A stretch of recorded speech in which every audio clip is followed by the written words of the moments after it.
Hey guys, welcome back to Show Me How Beauty. Today I'm creating this look for you. So if you'd like to see how it was done, then please keep watching. So I've already popped a little bit of the dark brown brow duo from Anastasia Beverly Hills through my brows. I just used a little angle brush for that, but I know that you've seen it a million times, so I just thought I'd skip through quickly. I'm just going to take a little bit of the L'Oreal Brow Plumper in the darker colour through my brows. I've been loving this product lately, but I think the key is to make sure it just sits in the hairs. Don't let it get like sitting on the skin too much, and definitely don't run your fingers through it, because the tone of the actual liquid is quite cool tone, so it can look quite black on the skin, almost grey, which is not great, so just avoid getting it on the skin. So before my foundation, I'm just going to take a little spray of Fix Plus. For foundation today, I'm going to mix two just because the colour isn't quite right with MAC. This is the NW25, so it's a little bit too peach or too pink. So I've got one pump of the L'Oreal Infallible foundation in the colour 150, and then I've got about an equal amount of NW25 in the Studio Fix. So I'm just going to blend my foundation with this Dome powder brush from Designer Makeup Tools. It's a synthetic brush, so it's fine to use for liquids, although generally you would expect that you would use it for powders, but I like the effect it gives by buffing it across the skin.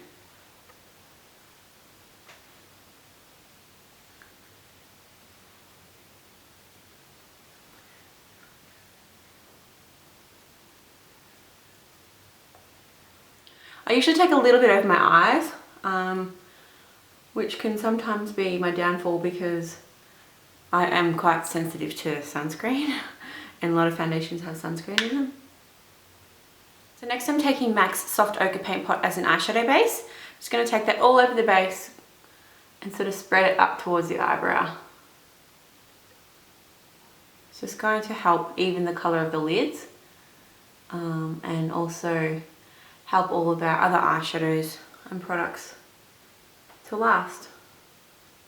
I'm then taking the Groundwork Paint Pot from MAC, and it's in sort of like a medium brown coloured tone, but it has a bit of a taupe finish or a bit of a sheen to it. So I'm just going to take that with a fluffy brush, and I'm taking that from the base of the lashes and just blending upwards.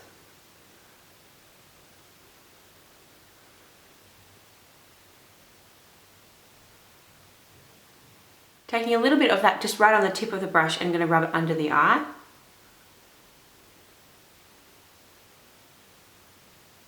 So now I'm taking Constructivist Paint Pot from MAC, which is like a deep sort of purple burgundy tone with a bit of a, I guess, bronze reflect. It's very pigmented, so a small amount goes quite a long way, but I'm just going to apply that to the outer corner of the eye, like that, and then I'm just going to blend with my blending brush I was using earlier. It's going to give us a little bit of depth, but nothing too intense. Definitely has that cooler undertone to it.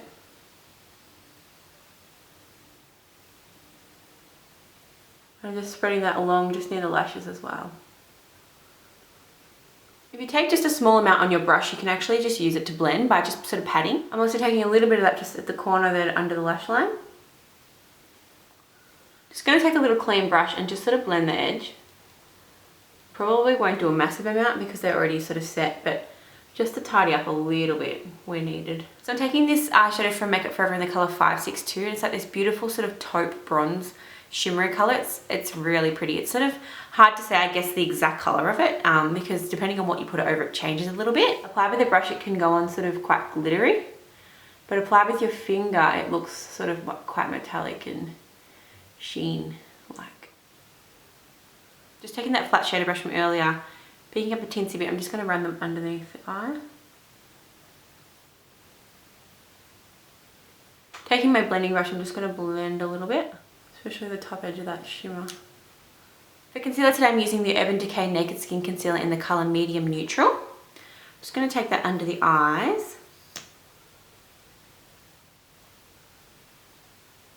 Just a little bit between the brows there because I'm missing a little bit of coverage, just because my brush is a little bit big probably. Just going to take my brush I was using earlier for foundation to blend that in, just sort of patting it.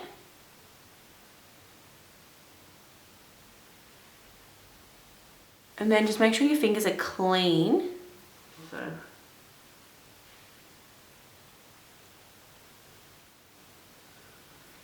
It's such a dark day outside today. It's like raining and it's horrible. And again, just going back in with my brush and I'm just patting it around. So to set the under the eyes, I'm just going to take a mixture of light and medium dark from MAC. These are the Mineralise Skinfinish Natural. So just taking a mixture of those and setting under the eye with my little fluffy powder brush. I didn't want it to be quite the lightest because that's a little bit too light for sort of my colouring at the moment. It would be fine if you wanted to go for that really highlighted look, but I didn't really want to. And then just taking a big fluffy brush, and we're going to set the rest of the face using the same powder. So in theory, you don't actually need to use both of these colours, it's just that I'm matching the colours to my skin. So if you're my colour, you could probably buy the medium one, but I actually have both of them so that I can use them. I can use one as a bit of a bronzer, or I can use it to lighten under the eyes. So for a highlight, I'm taking MAC's cream colour base in the colour Hush. I'm taking that on a pointed foundation brush from Real Technique. So I find this brush to be a little bit useless for a lot of things, but I found it to be really good for applying this highlight. So I'm just popping it on the cheekbone, just blending it and patting it in. I do find it applies this so nicely because it just blends it really well. So if you use your finger to apply this cream colour base, I find it can go a little bit patchy because it just sort of sits in the area, whereas if you use this sort of little brush, it just blends it in, which is nice. Like sort of buffs it onto the skin, I guess. A little bit on the nose. So for bronzer, I'm taking a little bit of this Smashbox Halo Hydrating Perfecting Bronzer, and it has a little like shaver in the lid. So I'm just going to take a little bit of that. I would say be careful when applying this because the shaver does bring out quite a lot of product. So I usually pick it up on the brush and then tap it into the lid. The lid actually has a mirror in it, but it's no good because I use it to even out my product in there. And then I'm just going to run that through sort of my contour, my cheek. This is quite a warm tone bronzer, but it's quite nice for when I'm quite brown. For blush, I'm using the Milani Baked Blush in the colour Dolce Pink. This is sort of like a drugstore product that you can buy off, I think it's like Crush Cosmetics, but I always link where you can buy products on my blog. So be sure to head there if you'd like to know where you can get anything. So I'm just going to curl my eyelashes. And if you take your time with curling your lashes, you can get the most amazing results. Like I did mine the other day when I was in the car, which is probably quite dangerous. No, I wasn't driving. Don't worry. I was a passenger. But I was sort of had a lot of time to kill, so I did it for ages, and then my eyelashes like were bent back touching my eyelids. It was the weirdest thing. Obviously you don't want that, but I'm just saying you can really get them to sit up if you invest a bit of time. This is a Bobbi Brown eyelash curler. I'm using the Clinique Lash Doubling Mascara for double volume. I'm just going to wriggle that sort of at the base of the lashes.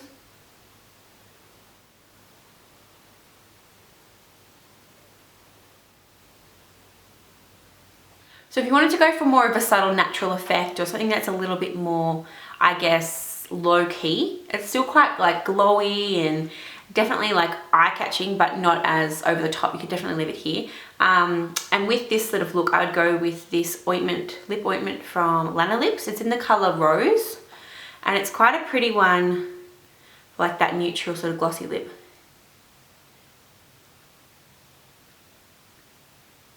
And I'm just going to take a teensy bit of the cream colour base that I was using earlier in the colour Hush. Just on my ring finger, I'm just going to tap a little bit across my cupid's bow and onto my lips. So this is one version of the look, and then if you stay tuned, I'm going to pop on some lashes and sort of a different coloured lip, and then you can see what you think. So for lip liner, I'm taking Rosie Rim by MAC. This is quite a MAC heavy look, and I apologise for that. It's just the way that it's come out. So I've just taken Rosie Rim all sort of around the lip and filled it in a little bit.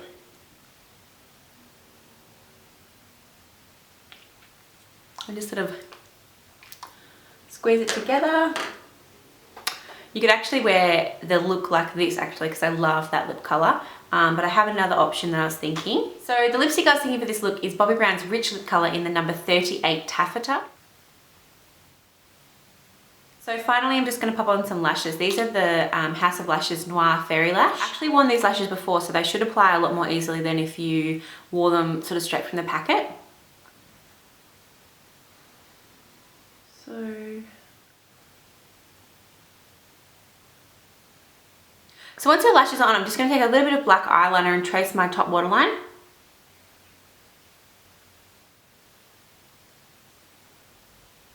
It just helps everything to sort of look a little bit better tidied up there. So I'm just going to take a little bit more of my brow plumper and just trace a little bit through my brows for a little bit of extra colour, just because now that my lashes are on, I think my brows are a little bit too light. You have to definitely be prepared to always like edit what you've done earlier to suit what you've done after or later. This is the look I had in mind, but that look I showed you earlier with just a bit of gloss is so pretty. So they're equally stunning. It's just depends on how you feel on the day or what you prefer. So I hope you've enjoyed this tutorial today, guys. I've really enjoyed making it. I love the look as it's come out. I especially like it sort of with hair back and quite slick, because I just feel like it really highlights the cheekbones and it sort of, yeah, I guess draws attention to the skin as well. So yeah, I would definitely pair it with this sort of look. I never wear my hair like this slicked back, but I'm really sort of appreciating it. I've just got it in a tiny little bun at the back here, but it's quite cute. So if you have enjoyed the tutorial today, guys, please give this video a thumbs up and share it with your friends if you think that they would like it. Be sure to subscribe to Show Me How Beauty on YouTube to see more tutorials like this, and I will see you in my next video. Bye!